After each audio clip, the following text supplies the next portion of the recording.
ভারতীয় সংবিধানের প্রণেতা doctor B.R.. আম্বেদকরকে নিয়ে সংসদ ভবনে দাঁড়িয়ে কেন্দ্রীয় স্বরাষ্ট্রমন্ত্রী অমিত শাহর অশ্লীল ও কুরুচিপূর্ণ মন্তব্যের প্রতিবাদে রাজ্য জুড়ে তৃণমূল কংগ্রেসের প্রতিবাদ মিছিল। সারা রাজ্যের পাশাপাশি পশ্চিম মেদিনীপুর জেলা জুড়েও ধিক্কার মিছিল পালিত হয় এদিন।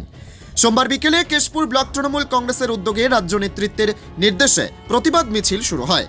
মিছিলটি কেশপুর বাসস্ট্যান্ড থেকে শুরু করে কলেজ হয়ে পুনরায় কেশপুর বাসস্ট্যান্ডে এসে শেষ হয়। প্রায় ৮,০০০ কর্মী সমর্থক এই প্রতিবাদ মিছিলে পা মেলান বলে জানিয়েছেন কেশপুর ব্লক তৃণমূল কংগ্রেসের সভাপতি প্রদ্যোৎ পাজা। পাশাপাশি তিনি আরও বলেন, কেন্দ্রীয় স্বরাষ্ট্রমন্ত্রী অমিত শাহ একজন কেন্দ্রীয় মন্ত্রী হয়ে যেইভাবে ভারতীয় সংবিধানের রচয়িতা ডক্টর বি.আর. আম্বেদকরকে নিয়ে কুরুচিকর মন্তব্য করেছেন, তার জন্য তাকে নিঃস্বার্থ ক্ষমা চাইতে হবে, না হলে পদত্যাগ করতে হবে। যতদিন না পর্যন্ত স্বরাষ্ট্রমন্ত্রী ক্ষমা না চান, ততদিন তৃণমূল কংগ্রেসের আন্দোলন চলবে।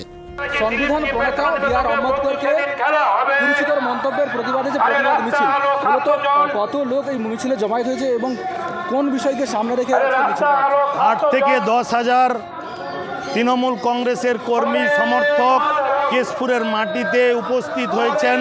ডাক দিয়েছেন মমতা বন্দ্যোপাধ্যায়, আমাদের জননেত্রী, দেশনেত্রী, যে সংবিধান প্রণেতা ডক্টর বি.আর. আম্বেদকরকে যে ভাষায় দেশের একজন স্বরাষ্ট্রমন্ত্রী যে প্রতিশ্রুতি দিয়ে যে সংবিধান রক্ষা করার দায়িত্ব যারা নিয়েছে, তাদের মধ্যে এই স্বরাষ্ট্রমন্ত্রী যেভাবে সংবিধান প্রণেতাকে কুরুচিকর মন্তব্যের দ্বারা অপমানিত করেছে, তার বিরুদ্ধে আজকের এই ধিক্কার মিছিল। এই বাংলাতেই দেখেছি, কোনো ছোট জাতের মানুষ এলে যদি SC/ST কেউ আসতো, আদিবাসী ভাই বোনরা, তারপর কি করতো, গোবর ছড়া দিত। এই কালচার ছিল। তিনি সেই দলিত পরিবারের সন্তান ছিলেন। তিনি তার শিক্ষা জীবনে সব পণ্ডিত মানুষ, ভারতবর্ষের প্রথম ইকোনমিস্ট, ডক্টরেট করেছিলেন, আইনটিস্ট, মানে তিনি কি নন, আইনে ডিগ্রি করেছেন, ইকোনমিক্স ছিলেন।